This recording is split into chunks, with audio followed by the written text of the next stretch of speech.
Well, the thing about being objectified is you're stared at, but you're never seen. How do we belong to others while still remaining our own person, which is the female condition? In the past, in my 20s, I was very wishy-washy about maintaining those emotional boundaries because I felt those were selfish. And then I realized to call self-care selfish is like saying an inhale is indulgent. Welcome to Zestful Aging, where I talk with fascinating and inspiring guests who are living their lives with vibrance and purpose. I'm your host, Nicole Christina, psychotherapist, author, and fellow Zestful Ager. I want to invite you to my brand new free webinar, Zestful Aging. Here's how you do it. Many of my clients tell me that they're stretched too thin with too many demands upon them. They are just worn out. In my brand new webinar, I teach simple and sensible habits that will significantly improve your life now and help you age with vibrance and resilience. But it's important to start now. Don't wait until your body's distress signals go from a whisper to a scream. If you've followed me at all, you know I'm not about restrictive diets or boot camps. I believe life can be challenging enough. Let's appreciate our bodies and minds for the miraculous systems they are and take the time to take care of ourselves. Self-care pays big dividends now and in the future. And being well ourselves is the only way we can help those we love. And if you sign up now, I will send you my super Zestful Aging checklist, which I designed so you have clear guidelines right at your fingertips. The webinar is free. You can sign up at NicoleChristina.com. And as always, I appreciate your feedback. Well, I have my Jack Russell Terrier Sparky right beside me and my coffee in my hand. So let's begin.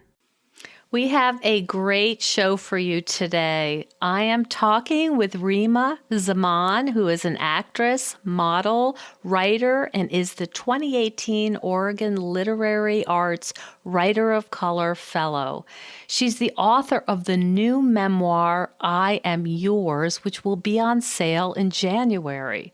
Her book is receiving enormous buzz, given its profound timeliness and the beauty and impact of the writing.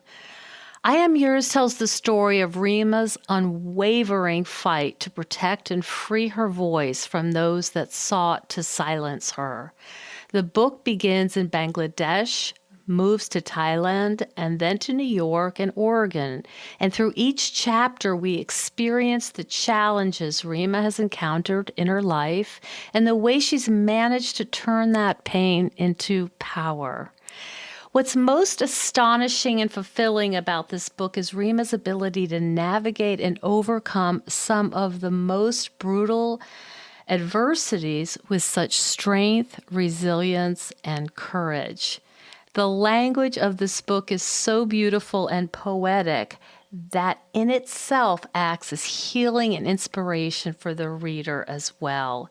She becomes a voice in the dark that alleviates the loneliness and despair, that infuses the reader with hope, healing, and strength, and lets us know that we are loved.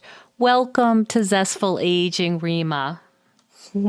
Thank you so much, Nicole. What a wonderful introduction.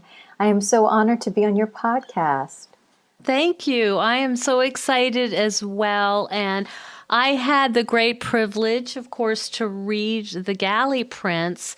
And so I've been really looking forward to talking to you about the book. And I wanted to start with the title, I Am Yours. Can you talk a little bit about how you chose that title, how the name came about? Absolutely. I love speaking on that. So the title is so special to me, and it was the first thing that came to my mind. I knew it was going to be called I Am Yours. And and you've read the book, so you understand that the title resonates on so many levels. It's a pact with the reader. It truly is a memoir that was written for not only my own personal healing, but also to serve as a manual of healing and resilience and courage for anybody who reads this book. And I wanted to create a book that was essentially a love letter that alleviates the loneliness and despair that comes from being human and alive in this world, especially as a woman. There are so many challenges we go through, and I wanted to create a book that can act as a lullaby as well as a warrior cry that lets us know we are loved and comforted, that lets us know, I am here, I love you, I am yours. Those are the 3 lines that are repeated throughout the book. And originally they came into my life because when I was a toddler, I invented an imaginary best friend to keep me company throughout life. And this imaginary best friend gave me solace and gave me courage. And as I grew up, I refused to let her go. And I realized later, she is my inner voice. And this connection with my inner voice has been the thing that has sustained me and nourished me my entire life as I've gone through, intimate partner violence, as I've gone through sexual assault, as I've gone through diaspora and misogyny, and all the various things that can visit a human life, especially a woman's life. And having this connection with my inner voice and hearing her say, I am here, I love you, I am yours, has been the elixir and that has sustained me through every year. And so naturally, I knew, since I wanted to create a book that was a heartline between myself and the reader, the title being I Am Yours made absolute sense. It's never been a question to me. And the entire book sprung from that title, really. And a lot of authors, when they sign on with an agent and a publisher, there are discussions about various titles. That wasn't the case at all with this book because, like I said, I Am Yours is so emblematic to what this book is and what I am and my mission in this world. It's so interesting to hear you talk about that, because I have to share with you my interpretation of the title, which was, I thought it was ironic that instead of I am yours, as you are somebody else's, as you have clearly felt through your life, that there was this paradoxical, no, I am yours, meaning that you're speaking to yourself, not somebody else. I love that you drew upon that complexity, because that's precisely another one of the points I wanted to just illustrate without hitting the reader over the head. And I think I Am Yours is such a battle that all women, we do go through, this sense of identity and personhood amidst belonging to others and taking care of others, right? How do we belong to others while still remaining our own person, which is the female condition? Whether we're mothers or daughters or lovers or wives to somebody else, we're constantly taking care of others. So how do we still maintain a sense of I am my own amidst it all? Selfhood. Exactly, selfhood. It's interesting that you were talking about your inner voice, because I wanted to ask you about this voice and wondered if it was your muse, your true self, an alter ego. But it sounds like you're describing it as just your own conversation with yourself. Is that right? It is. And it's all of those things. It's the future self, it's the ancient ancestor self, it is the inner child, it is the present self. And I do touch on that towards the very end, the very last couple of paragraphs, which I won't give away, but yes, it's exactly what you just brought up, that all the various people, all the various selves we hold within us through every day, and a connection to that. So there's so many things we can talk about. I don't know if you knew this about me, but I've treated eating disorders for almost 30 years, and I've heard so many accounts of women trying to make themselves invisible and pleasing and not upsetting anybody, so that the idea is they don't take up space, they don't offend at all. And there's this sense that I'm small and I'm pleasing, and then perhaps I can take breath. I deserve just this little bit. And you wrote so eloquently, I think, about the experience of being a woman and just being so, there's this desperation about, am I pleasing enough? Right. Does that sound right, It Reema? does. And I think it's, it's compounded by the fact that in most cultures, women are raised to become people in reaction and extension to men. All the choices we make, we're taught that our highest goal and priority is to attract and secure the attention and affections of the ideal man. So everything we become is in response to that ideal man or to securing his attention. And we just hound after that, and we become negative space essentially, as opposed to positive space, right? Because we're carved around these other people. And would you like me to read that I would love passage? that. Yes, please. Right. One man, then another, and another, and another will tell me I am his, and I will love this like water. I drink each syllable of every promise, letting their honey drip down my chin. Their words tease aside the fibers to soothe the parched place I imagine is my heart. I'm a dehydrated peach, a jolt of energy, perfect for easy consumption. Shrunken and pinched by my desire to love and be loved, to belong and hold close, so pleasing and sweet that I'm nearly cloying. All I want is to make you happy. What's it like for you to read that now that the book is going to be, it's in pre-order now, Right. you've spoken about it, you've been interviewed. What's it like to read those passages? It's really gratifying to know that these words will soon be in the hands of so many people, because I think all of us can hear ourselves in those words.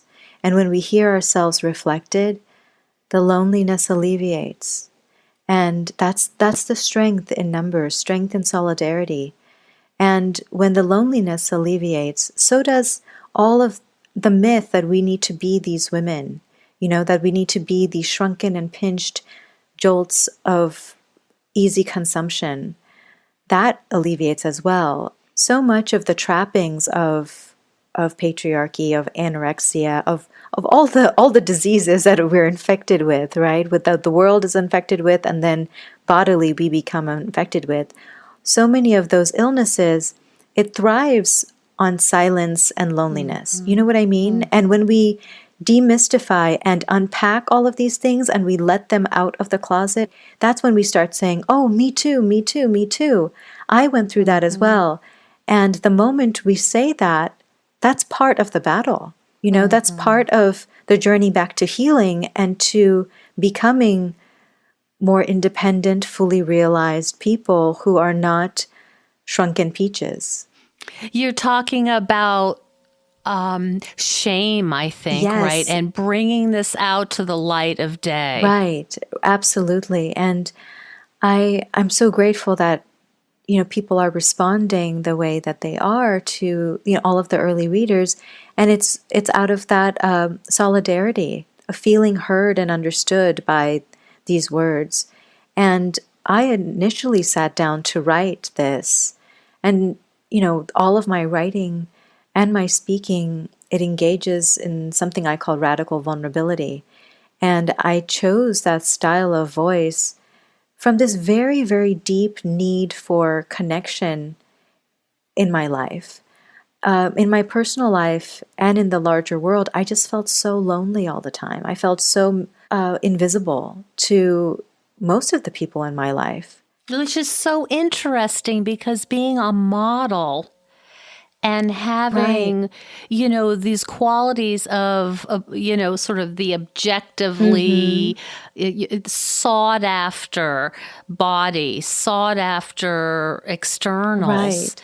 Well, the thing about being objectified is you're stared at, but you're never seen. So I was constantly stared at, but I was never ever seen, whether it was by a romantic partner or by employers. And it was from the very human desire and need for authentic visibility, authentic connection, authentic intimacy that I wrote this book. And it created, I feel like, so I sat down to write this on November 28, 2013 was the first day of writing. And I have, through the process of creating this book and creating this writing voice and publishing essays in this writing voice and, growing a social media community, all of that, I have now created the family I've always yearned for, and a family that makes me feel authentically connected and seen. The reason why people become excited about my work is because it allows them to feel seen and heard and understood and loved as well. And I've heard your writing, or this book actually, it's been described as both timely and timeless. And I'm wondering if you're watching, or if you watch the Kavanaugh Yes. hearings and what that's been like for you. It's been so many things. I think all of us felt equal parts fury and despair and the feeling of, oh, history repeating itself. But I think what the new thing we are all feeling is no more. Time's up. We are done.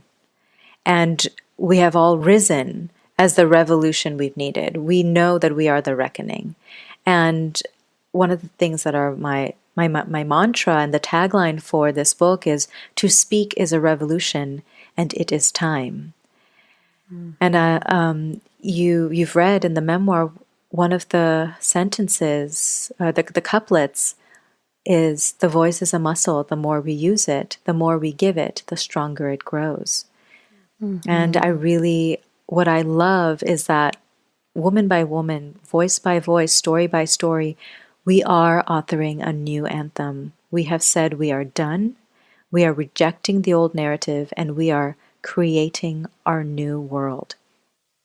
So not only has this been a revolution for you in this radical vulnerability and a healing process and a gateway, as you say, to self-love, Right. but it sounds like you feel very much a part of this social movement and this very moment as we are. Very much so. And I'm really grateful that I sat down to write this book and I wanted it to be about a definitive female journey as opposed to speaking on, say, just one aspect of the female journey or hashtag a Me Too story, right?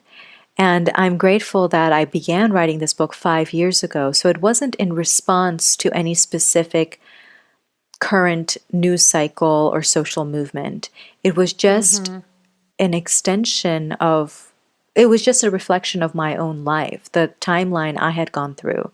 And so it very organically went into these different chapters in my life that has to do with, I didn't know it was a Me Too story until last year when we all became part of the Me Too movement. But when I sat down to write my book, there was a chapter that, yes, happened to be about when I was raped when I was 23, but I wasn't writing it with the intention to respond to a news cycle. I was writing it with this larger scope and scale.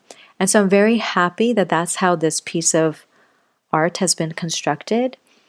Because it allows... But it dovetailed. Exactly. It wasn't, yes, I see. And then, because also then the tone of the writing is different. You know what I mean? Because then the shelf life for this book isn't determined by a new cycle. It's your story, Exactly. and it just fits into this place in history, but Right. it's truly just, it's so personal and so unique to Right. you. And so it allows it to be uncannily timely, but also timeless, because it's a definitive arc of a woman's life as opposed to just responding to the zeitgeist, right? It speaks to the zeitgeist, absolutely, completely, but it isn't determined by the ebb and flow of it. Does that make sense? It does make sense, but I don't know if this has happened yet, Right. but it occurs to me that you are going to be, if you're not already, a heroine for some Me Too individuals. And I'm Thank you. wondering how that sits with you. It's been an immense privilege and honor to have become a voice for a lot of people. I see it as I'm a humble messenger for a larger cry of courage. I don't see myself as, oh, here I am, everyone's, answer by any means. It's I'm very humbled that I can be a conduit for healing, a conduit for the courage another woman may need. That I'm so humbled and grateful that other people can see themselves in my words and use my words as their loving voice in the dark. Because yes, I've all of my personal essays has in the last couple of years they've been getting published rapidly, and all of them have to do with these very important and hard-hitting issues, whether it's anorexia or sexual assault, and finding our healing and resilience beyond it all.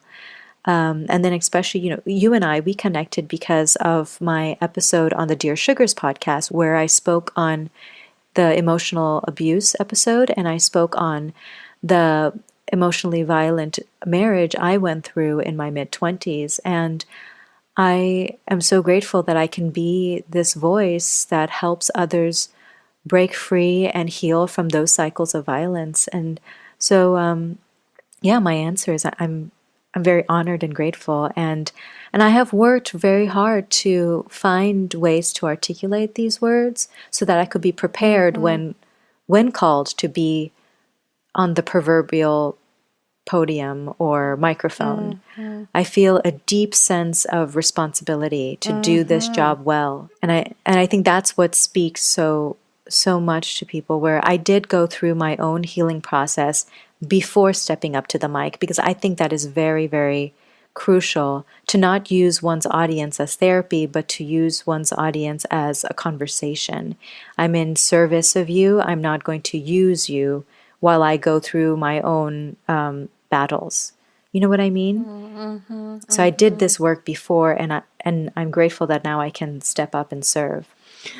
You speak very clearly about the writing being your therapy, your healing. Are there other things that you have done, other ways that you have allowed yourself to heal or brought healing to Right. you, other I versions? think self-care is very, very important to me. And I really started recognizing that when I was 24. So I was raped at 23, and it was after that when I realized, given the environment I was living in, New York City, which is a very fast-paced and ravenous environment, especially if you're a young woman, I realized that the environment, the landscape of the city, as well as the landscape of the industries I was part of as an actress and a model, and then the trials that visit many women's lives, which are any things to do with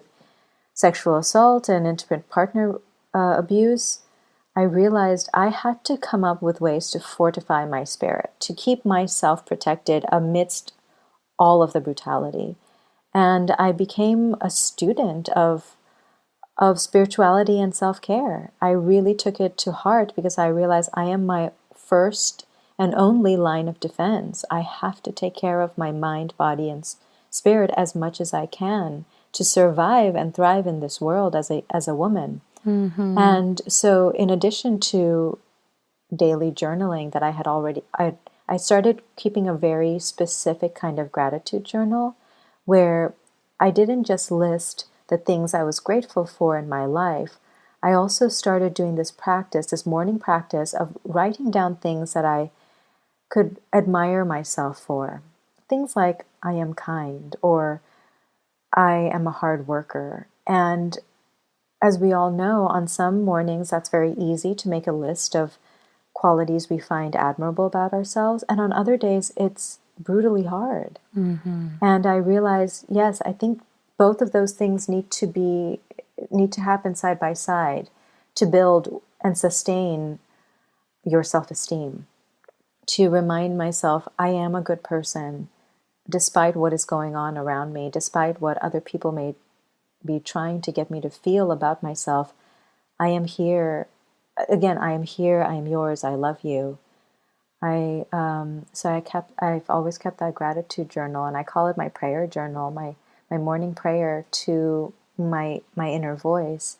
And then I've recognized what I need to feel calm and to feel as my strongest self. And I'm very good about maintaining emotional boundaries with people and practices that deplete me. And in the past, in my 20s, I was very wishy-washy about maintaining those emotional boundaries because I felt those were selfish. And then I realized to call self-care selfish is like saying an inhale is indulgent, and it's we need to practice all of these things if we want to sustain our spirit and our strength, especially as women.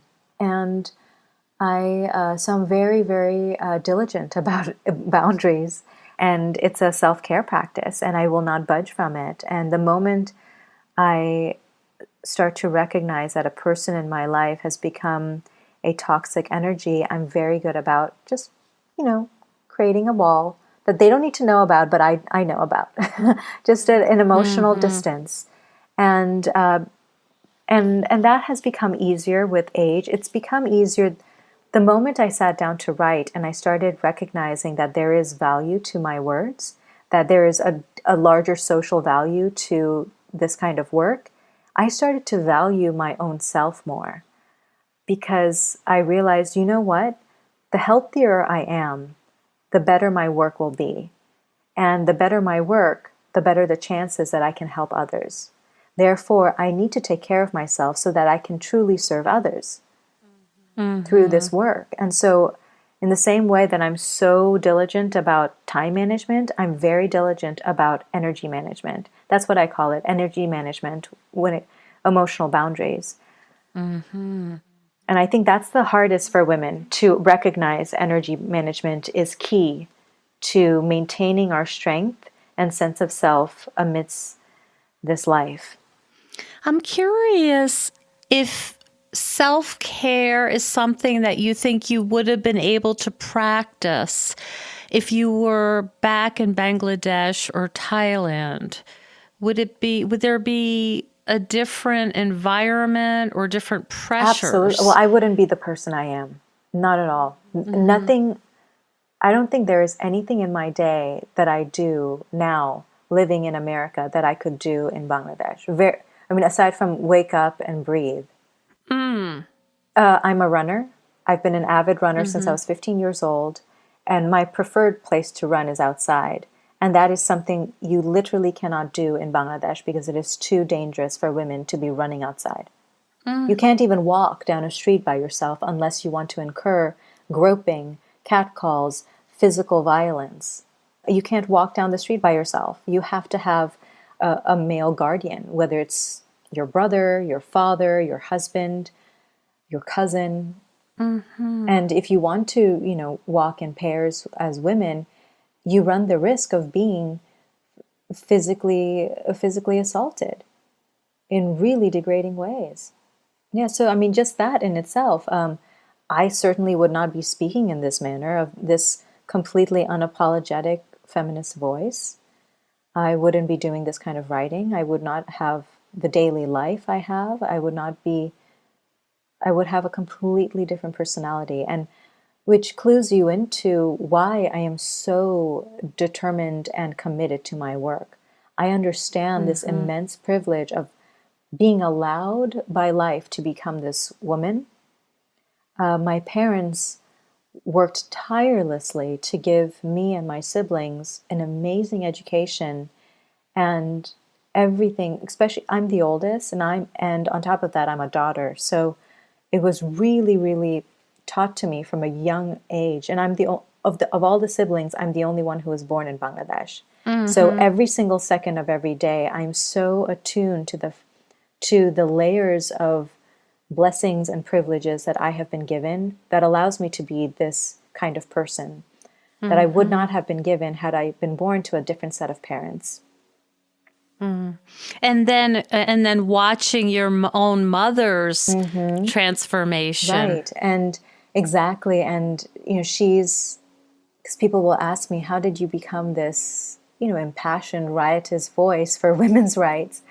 And I became the woman my mother needed me to be, to put it simply. I started speaking in this way as a very young girl. I started telling her all of these radical things like, Mama, you have to start thinking about yourself. And if you think to do that would be selfish, that's like saying an inhale is indulgent.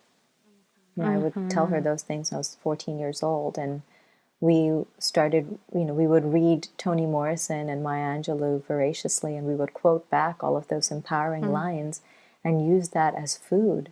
That's so interesting because some of those seeds that were planted obviously came to fruition for her. Thank you. Yes, they have. They have. It has been remarkable to see my mother grow.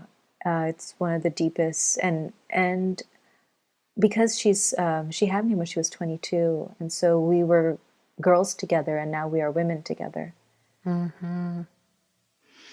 There's I do want to ask you about this other element of your writing that I find so fascinating. And I'll tell you now, well, when I was reading your book, the word velvet came to mind. Oh, wow. And I thought, these prose are velvet. And then I remembered using that word to describe Ella Fitzgerald's voice. Oh, wow, Nicole. Thank you.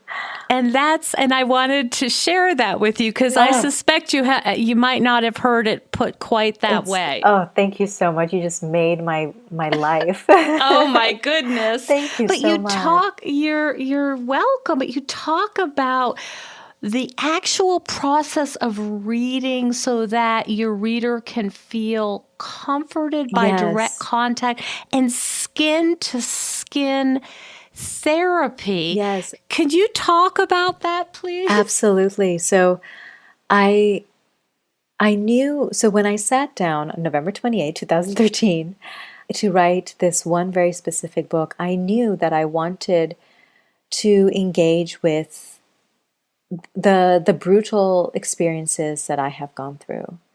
And I knew, though, that in order to do that in a way that would allow the reader to sit inside the pain with me, I had to invent a style of voice and writing that would allow them to sit inside of these brutal experiences without feeling depleted or exhausted or traumatized. You know what I mean? Because I didn't want to not go into the experience of trauma, because I think it's very important for us to read of other people's traumas so that we can become better human beings. That's how we awaken empathy. It's how we create awareness. So I knew I wanted to talk about sexual assault, intimate partner violence, but I wanted to do it in a way that wasn't traumatic for the reader. Secondary trauma, exactly. We call it, yes. Exactly, secondary trauma. And I know that as an actor, where I've been in plays before where, we're going to go into a scene that is really, really brutal on the human heart. So how do we do that as artists while taking care of our audience? And we know as artists that you use beauty. You use beautiful, lifting music in that part of the film. You know what I mean? It's because it acts as a balm for the reader's eyes and heart and ears. And so I wanted for the language of this written language to hold music, to hold healing, to become a healing balm for the reader as I navigate them through choppy, traumatic waters. I wanted to go through trauma without it being traumatizing. And so I created this writing voice that, and this style of writing that is very poetic and musical and lyrical. And my goal was to create something that was velvety and healing in the very syllables and sentences. I wanted them to feel comforting and nourishing in the same way that I knew that I wanted to write a book without the fourth wall. And I wanted to write, and I wrote this book without the fourth wall so that the reader can feel nourished and comforted by the direct contact with the musical language, with the velvety voice, in the same way that skin to skin therapy is used for babies to help them grow and thrive. What is the fourth wall, Reema? I'm not So the familiar with fourth that. wall, when you break the fourth wall as an actor, is when you turn to the audience and you speak directly to the audience. I see. So in the same way, when you break the fourth wall as a writer, it's when you turn to your reader and you use the word you, or you use the word we, and you speak directly to the reader. And and it's very, very tricky to pull off, because if you do it in the wrong way, it becomes cheesy and cloying. There has to be a fine balance of contact, but not cheesiness. And how was that in terms of actually the process of writing? Was that difficult? Did it No. make writing more difficult to find this beauty in Oh, the thank you. sentence structure and the words and the combination of words? Thank Did you. that make it more difficult than it would have been just to state, the Right. events? I think also poeticism is something, if you are trying too hard for it, you lose it. And in the same way that when you're trying to be funny, you fall flat, right? We've seen comics like that where you're like, oh, honey, just lay off a little bit. It's like you're Yeah, going, it's it's painful. painful, exactly. So in the same ways, musicality and language is the same. So it's kind of in acting we call it a soft focus, where you have these goals in mind and then you just let it be in your periphery as a soft focus, and you engage in creating the art with a soft focus as opposed to, I really need this to happen right now, And you don't right? try too hard. Exactly, exactly. And so, actually, I mean, the process of writing I Am Yours and developing this book and then developing my community of readers and developing essays and engagement, all of that, these last 5 years have been the easiest 5 years of my life in terms of, yes, of course, I work constantly and the effort is all there, but nothing has felt arduous. I feel that like the first 30 years of my life was just one long, brutal battle, and everything was full of, predators and violence and unkindness and lack of support. And these 5 years have just been, oh, it's just been a dream come true. And the writing process has felt like that too. I think because I spent 30 years virtually silent, especially as a model and an actress. I was never speaking my own words. And then the kind of girl and girlfriend and wife I was never speaking my own words. I was always speaking in response to what a man wanted from me.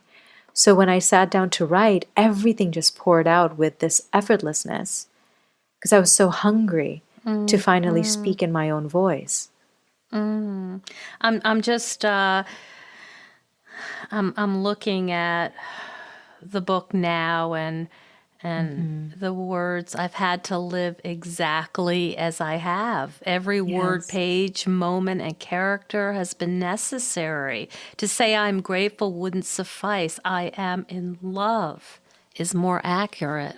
Yes, I am in love with my life. I really am. And that's some of my favorite lines. And it's towards the end when I'm having this sort of moment of reverence for the way my life has turned out, and then also what I have made sure for it to become.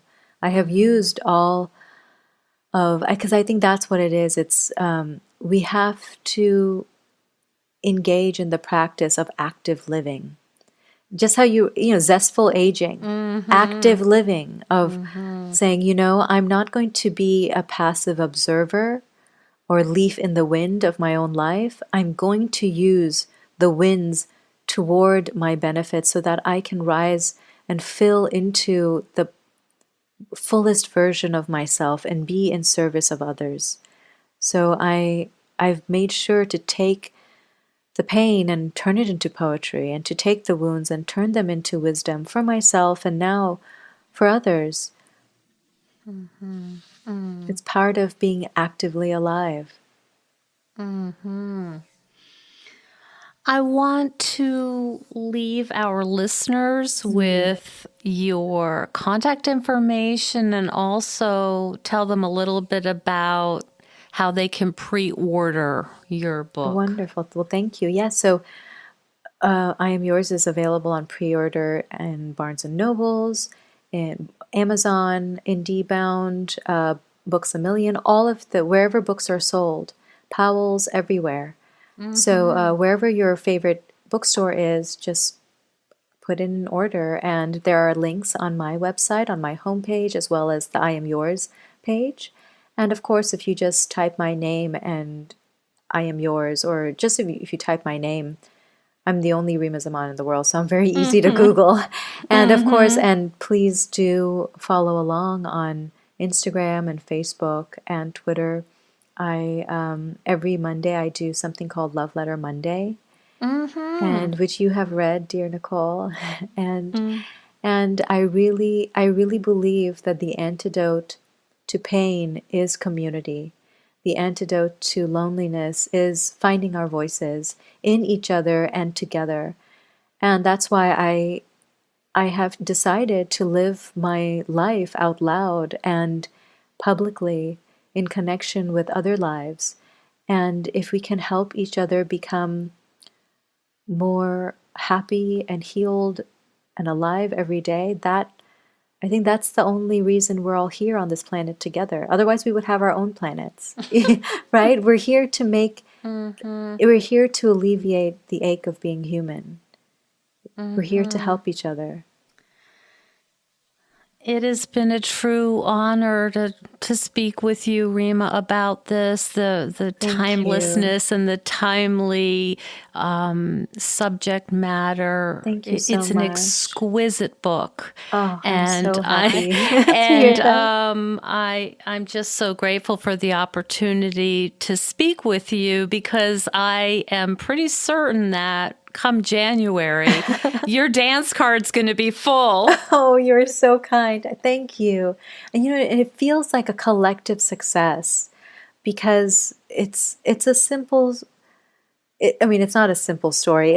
But it's the one story, and that's one of my favorite things to hear from readers, is hearing, oh, this is my story too. Although the details are very different, your story is exactly like my story, and you're the voice who is giving voice to the words I have always wanted to hear and wanted to speak. And that's actually the subtitle on the cover. So it says, I Am Yours, that's the title. And then most of the time, memoirs it says a memoir. But for I Am Yours, it's called a shared memoir. Ah. Right? And it makes sense, doesn't it? This is a love letter to remind us that we women, we are not our wounds. We are the warrior we become in spite of those wounds. We are connected in our pain, but moreover, we are connected in our courage. And we have this power of being able to turn our pain into our poetry in our own lives and as service to others in the world. What a beautiful message to share with my listeners. Thank you so much, Reema. And thank you, Nicole. It was my pleasure and an honor. Thank you so much for joining us on Zestful Aging. If you like the podcast, please share with some of your friends. I love to hear from my listeners. Send me an email at nicolechristina.com. And please consider becoming a patron of the show. You will get access to exclusive bonuses, and you will be part of the Zestful Aging community. Keep us going strong.